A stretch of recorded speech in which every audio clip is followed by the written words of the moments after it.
Welcome back for the Fallout 4 tutorial.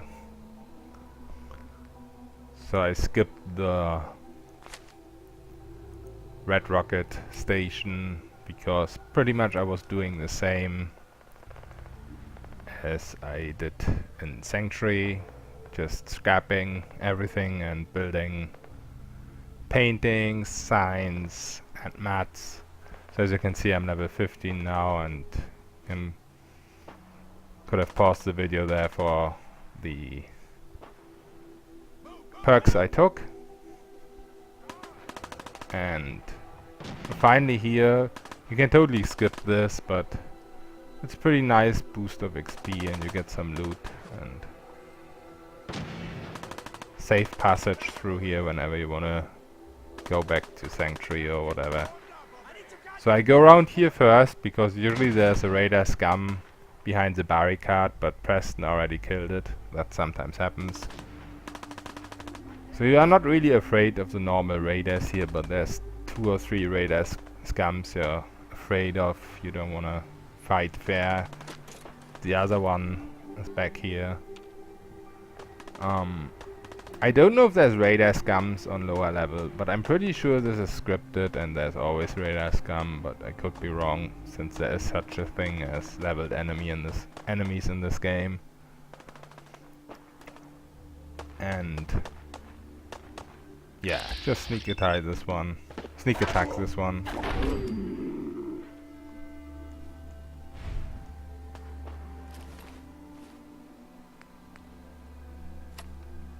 The switchblade is slightly better than the tire iron. There's also a combat knife, very close to Concord, but I didn't bother grabbing it because we're gonna switch out a weapon for the Ripper very soon. I experimented a bit with the Ripper, and for some reason that one raider there ran away. You can still hear him, but I spent some time here now trying to find him, but I can't find him.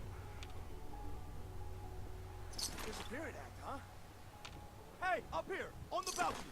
I've got a group of settlers inside. The raiders are almost. So I tested the Ripper a bit, and I'm convinced that it's the best weapon in the whole game. I've tested it with a high level character, with a low level character, and I've tested it against Deathclaw Gauntlet and against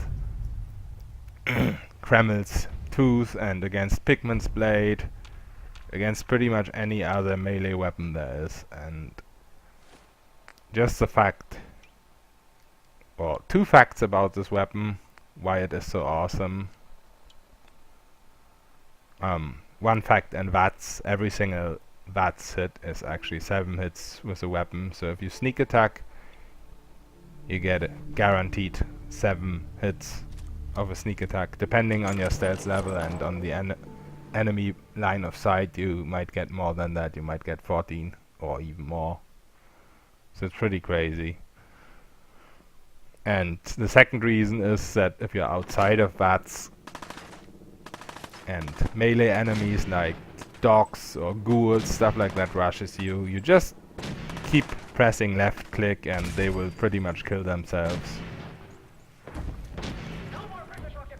So that will be the next video after this, how you get the Ripper for free without having to have the luck in a shop to buy it, but at the spawn location at West Everett Estate. You can pretty much get it at level 1 if you want to, but of course this character is going to be level 20 by then. But the method I'm going to show is all you have to fight is 3 mutant dogs. You don't have to fight any mutants. So here in the museum, every raider is just a normal raider. It doesn't really matter what level you are. I guess you could go in here with a level 100 and they would still be the same raiders. So I would say this is a scripted interaction, a scripted enemy spawn, whatever you want to call it.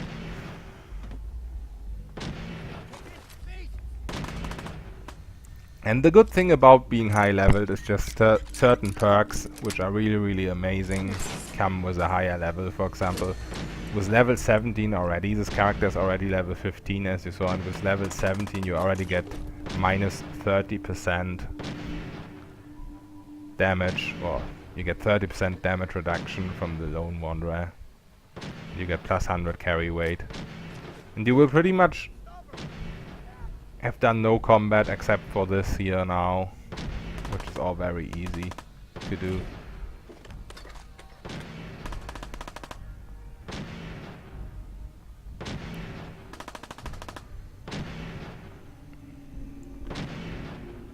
And I sometimes use the laser musket in here. Just use range to be a bit more convenient. But as soon as you get the Ripper, you will use ranged less and less. And as soon as you get 9 agility, of course this build started with 3 agility, so you have to get 9 agility via level up. But we will get to that pretty soon. That's another reason why getting many levels early is very helpful in survival via building stuff at Sanctuary and so forth, at settlements. That's why I chose this route.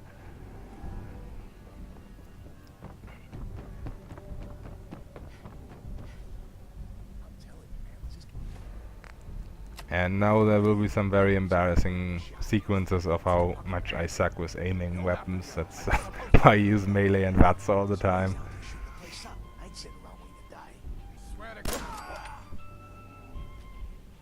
So you can take down this guy with 3 shots, but yeah.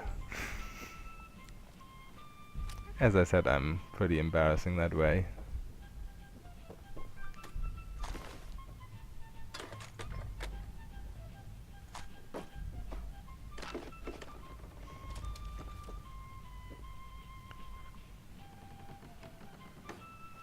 But we're not done with embarrassment yet. There comes another part.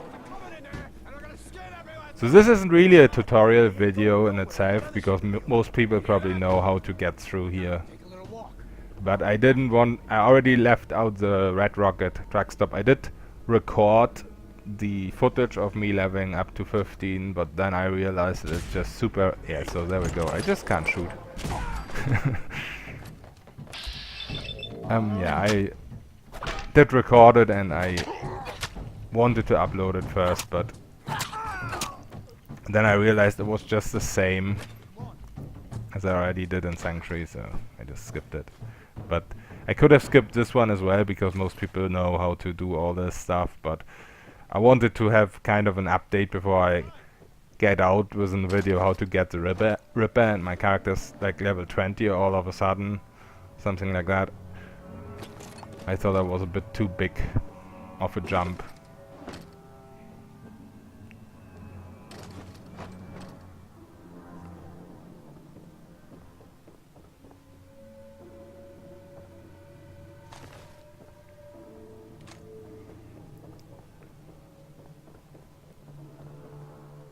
Man, I don't know who you are, but your time is impeccable. Preston Guard. So I'm trying to skip most of the dialogue here But the enemy of my enemy is my friend, right? by just pressing down The world's changed so much. on my This arrow makes keys. sense. You all right? My baby Sean's been So kidnapped. while Preston is starting a It's never gonna sentences or in the middle of a A month sentences, ago, there were 20. you can just skip it Sorry. by Sounds really rough. God damn it. Thanks. just pressing good either idea, down Jimmy. or right or left, whatever you want to press. There's a crashed vertibird up on the roof. Old school. You can't press this. Pre-war. You can't skip this part, but I like it. from this point on you can. Minigun. I know, right? It can be, I'll help if I can. What you'll... but we can't get. Look, Actually, I already grabbed the fusion core. We're set. Well, There we go. And some people might have wondered why I went into perception Something coming. with this build. It's not because I want to use ranged all the time, but because at level 7 perception you get the perks that give you energy resistance, and as soon as you combine that with what's it called, ballistic weave, if you combine it with ballistic weave and with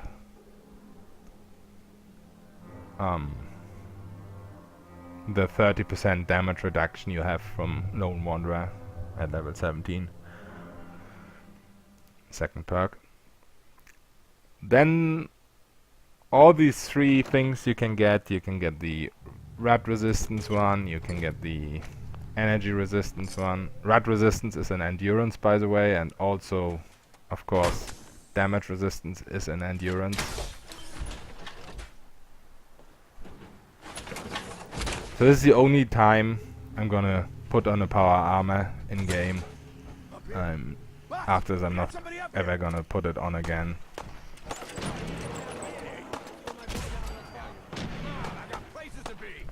But it's just a lot more convenient to do this stuff with the power armor. Stay awake, asshole!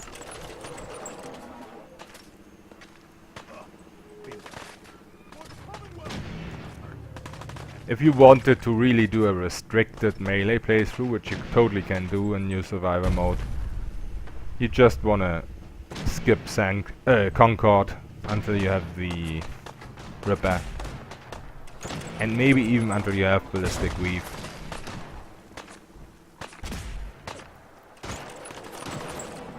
And here once again I show how bad I am with shooting and with aiming, but oh well.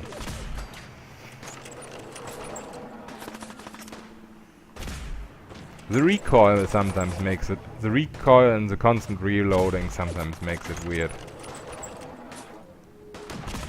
But this weapon makes a great sniper rifle later on, if you mod it a bit.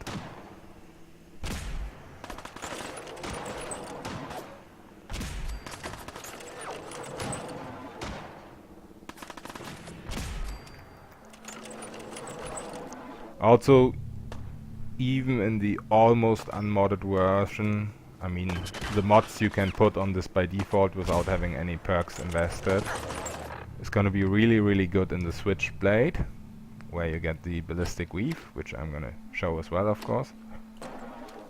Well, you don't get it right after, but that's the hardest quest you've got to do in the quest line up to Ballistic Weave. Yeah, the laser musket is really, really useful there. It just shreds through the synths. You can get it up to 3 cranks. I don't even know if you need the 3 cranks, but I use it for that. And here I want to wait till the Deathclaw has killed most, if not all, of the raiders. Because on one test run I did a couple of test runs for this, and I usually attack it pretty much right away. But on one of the one of the test runs I did, I attracted the attention of the Deathclaw immediately by shooting at the car back there with a minigun. And my next strategy is to safe spot the Deathclaw behind this car here. And all of a sudden, 1 or 2 raiders appeared and started throwing grenades at us, and I was dead. So you normally get this pop-up message, clear Concord of hostiles, when all the raiders are dead. So that's very helpful if you can just wait for that message to pop up. And yeah, behind this car here, usually it can't really hit you. Sometimes have to move around a bit to make sure you don't get hit, because if you do, it hurts.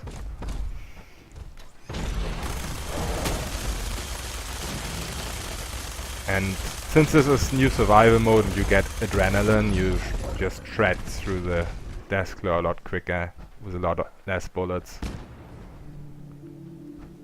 And yeah, that was it. And thanks for watching. See you next time for Getting the Ripper.